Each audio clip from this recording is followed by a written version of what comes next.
अच्छा, कुछ चीज़ें जो मैंने अपने स्टूडेंट्स में नोट की। I have been teaching to CSS aspirants for 2 years and I have taught nearly 1000+ students. जो मैंने स्टूडेंट्स में चीज़ें नोट की, मैं उनको डिवाइड करूँगा दो तरह के स्टूडेंट्स में। एक जो हैं वो मेरे बिल्कुल बिगिनर लेवल के स्टूडेंट्स हैं।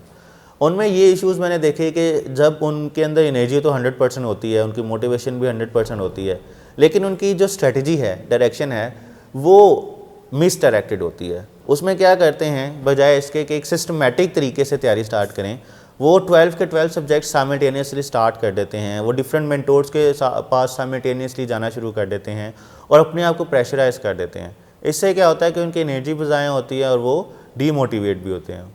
जो मेरे दूसरी तरह के स्टूडेंट्स हैं, जिनको थोड़ा सा एक्सपीरियंस है या थोड़े से मेच्योर लेवल के उनका एक बैकग्राउंड बना होता है, प्रोफेशनल लाइफ उन्होंने गुजरी होती है उनसे, तो वो एक स्ट्रेटजी के साथ चल रहे होते हैं, एक सिस्टमेटिक तैयारी कर रहे होते हैं, लेकिन फिर भी वो कुछ मिस्टेक्स करते हैं।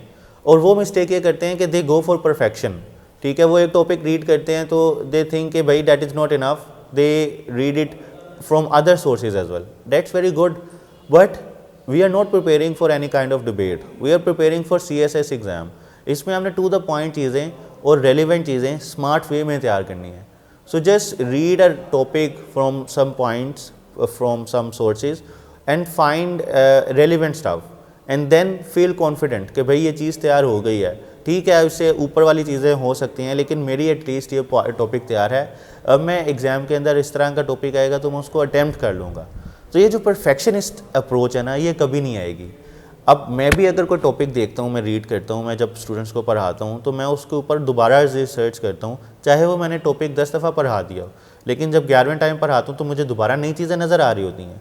इसका मतलब ये नहीं है कि मुझे चीज़ें नहीं आती, इसका मतलब ये है कि we are actually studying a ocean. ठीक है, when we are studying an ocean, so ocean के अंदर there is enormous amount of data, there is enormous amount of knowledge. We can not inculcate everything in a very short span of time. It is a time taking process. लेकिन जब आप CSS exam की बात करें, आपने topic to the point कर लिया है, रेलिवेंट हो गया, that's fine, go with that. Don't go for perfection, that will kill you, that will waste all of your energy and that will exhaust your motivation. So just read relevant stuff and read to the point things. Again, read one book 10 times instead of reading 10 books one time. अच्छा, exam जो है वो 3 hours का होता है। हम ये समझ रहे होते हैं कि एग्ज़ाम में आपके पास अनलिमिटेड टाइम होगा जब हम तैयारी कर रहे होते हैं, लेकिन ऐसा नहीं होता। 3 hours का एग्ज़ाम होता है, प्रेशर टाइम होता है, और उसके अंदर टाइम को मैनेज करना is very important, very critical.